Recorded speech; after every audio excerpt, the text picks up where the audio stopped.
A West Virginia woman, in an apparent fit over her husband's work schedule, which only allowed him to be home on weekends, reportedly shot and killed her five children and herself, torching and burning down the family's house before she committed suicide. Um, the, the remains of the 25-year-old woman and kids ranging from age 1 to 7 were found in and around the charred house. The woman's husband was the father of all the children but one. The mother left a suicide note for her husband in the family car, which was signed with her initials and a bloody fingerprint. The letter said, "There is no one's. This is no one's fault but my own. My demons won over me. I wasn't strong enough." The letter said. The couple had been previously arguing about his work schedule and amount of time it kept him away from home. The family car was out of commission due to a previous accident. The husband had been spending nights at his father's house in order to catch a ride to work with his brother each day. The wife accused her husband in a series of texts reviewed under investigation that he was choosing money over her, to which um, he replied that he had to work to pay bills and put food on the table. Um, I I begged and cried for help and never got it, the wife said. Investigators said that there was no other indication that the couple were otherwise affectionate, well, the couple was otherwise affectionate toward each other. The wife had not been treated for mental illness. The husband was very hurt by this. Yeah, the wife committed suicide because the husband wasn't around to help her with the kids. So it's a difficult situation. A 14-year boy has been charged with, it's number two. A 14-year boy has been charged with 5 counts of murder after confessing to shooting his family in their Eakmount, Alabama home, police said Tuesday. The victims are his father, 38, his mother, 35, his 6-year-old brother, his 5-year-old sister, and his 6-month-old brother, the sheriff told reporters. Investigators have yet to establish a motive.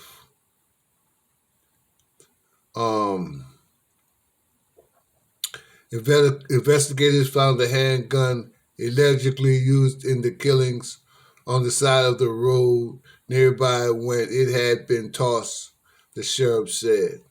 It was a 9mm handgun that he had discarded near the scene.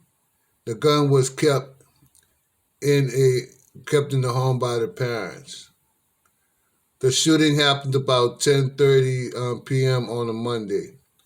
Upon being confronted with inconsistencies in his story, he admitted to shooting 5 family members. The cops said 3 victims were confirmed dead at the scene. 2 were airlifted to the hospital where they died as well. The boy is being held at a juvenile facility. The school is deeply saddened by the event. We are concentrating on efforts in dealing with this tragedy, the school said. The shooting unfolded in a modest 1-story house modest one-story home in a town of fewer than 500 residents, just south of the Tennessee border. This is about a 45-minute drive northwest from Huntsville, Tennessee. We pray as the community is healing in this unprecedented situation, and that we will preserve, we will persevere, and eventually overcome, said the mayor. So this 14-year-old kid shot his mother and father and all the kids, everybody. I understand now they got him in jail. I understand. Number 3. Over the weekend, a homeless man was found dead inside a portable toilet, only steps away from a drop-in center where he frequently stayed. The body of the 51-year-old man was discovered Sunday morning inside of a portable toilet near the open door drop-in center.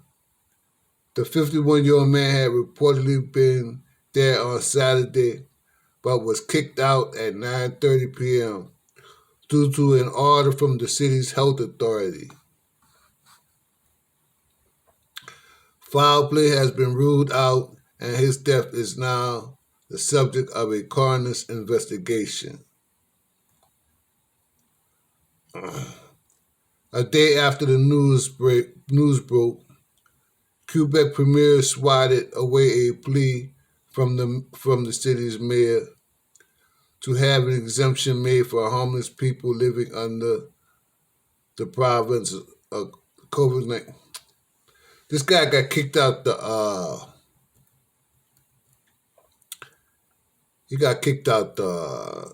shelter. He went into the porta potty, tried to get warm, stood there all night and died. Okay? The mayor made a request at a news conference Monday morning.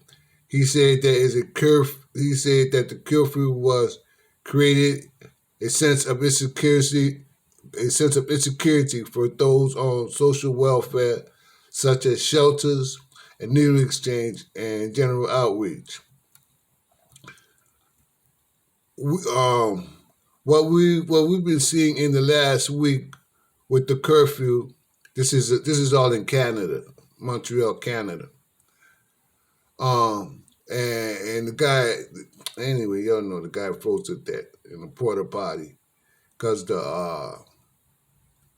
they put him out the shelter or the shelter was closed or something. But for those who work closely with the homeless and those with addictions, it created a lot of stress, not just for homeless people, but for those who work closely with the homeless and with addictions. That's not what I want for Montreal, said the mayor. I want people to feel safe in the streets. The premier, which is like the president of Canada, defended his decision to not exempt homeless people from the curfew, arguing that people could simply pretend to be homeless in order to bypass law enforcement. Right now, the police are doing a very good job, the premier said. They're using their judgment, and if we change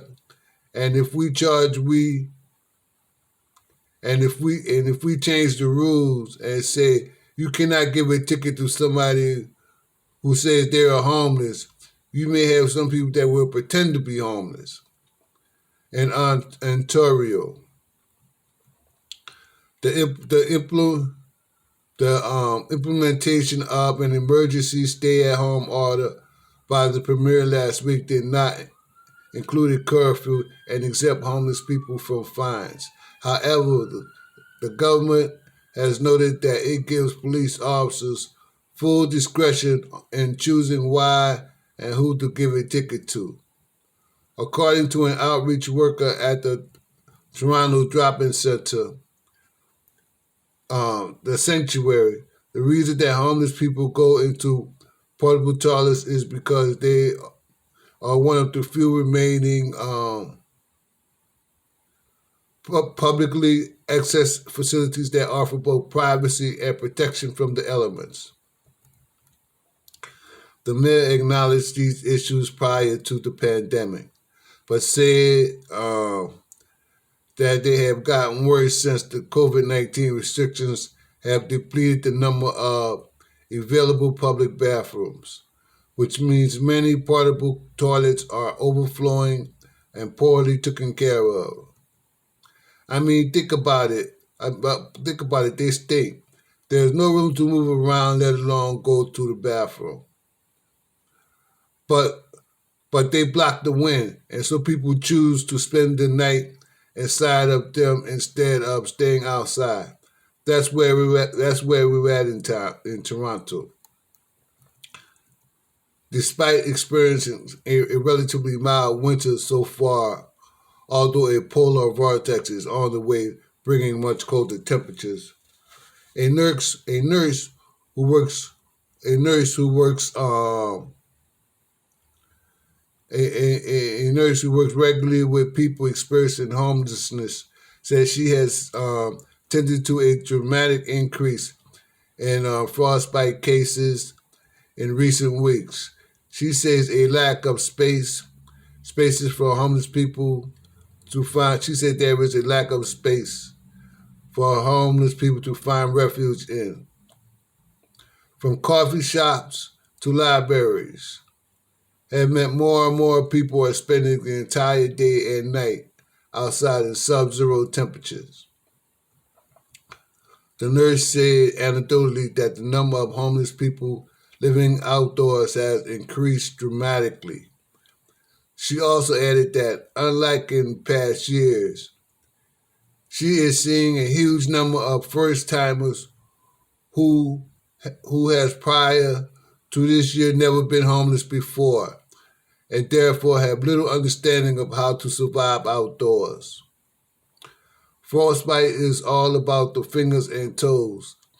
People who are probably going to experience experience a lifelong reduction in mobility because they can't access a warm place to sleep and can't get their care needs. She said that if you get frostbite in your toes or your fingers, that could leave you handicapped. Okay, and a lot of places closing down because of the pandemic. I know, it must be rough, especially for NA and that kind of stuff. Hey, number 4, that's the last one. Number 4. A 10-year girl has died after doing the blackout challenge that she reportedly saw on the social media platform TikTok. The child from Italy was taken to the hospital in Palermo in cardiac arrest, where she was declared brain dead, as reported by cops. The girl is said to have tied a belt around her neck as part of the challenge, which encourages people to try to pass out by restricting their airflow. Another variant of the challenge is called the pass out challenge, encouraging people to shake their heads until they pass out.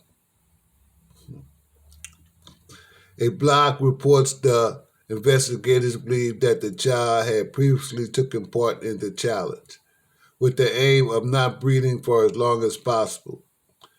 The blackout challenge, which is also known by other names such as the choking game or the fainting game, did not originate on TikTok and has been around for years.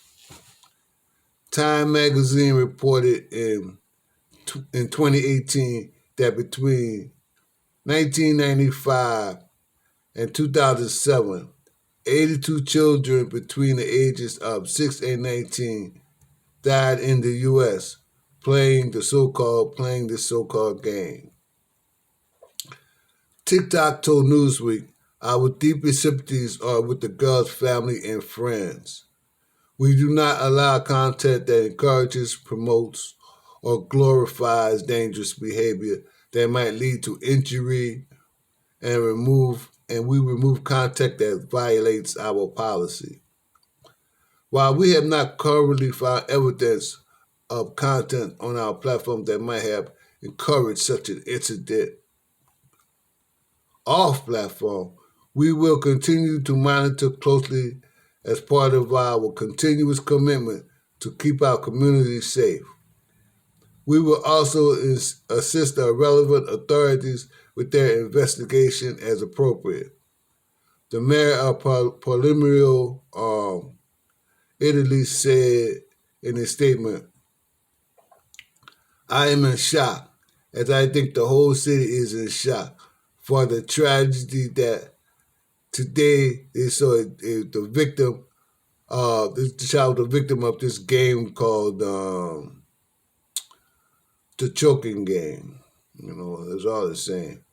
A tragedy, a tragedy that questions how we mediate smartphones, the social network that we are increasingly delegating to new technologies, about the fragile but powerful relationship that more and more young and adults build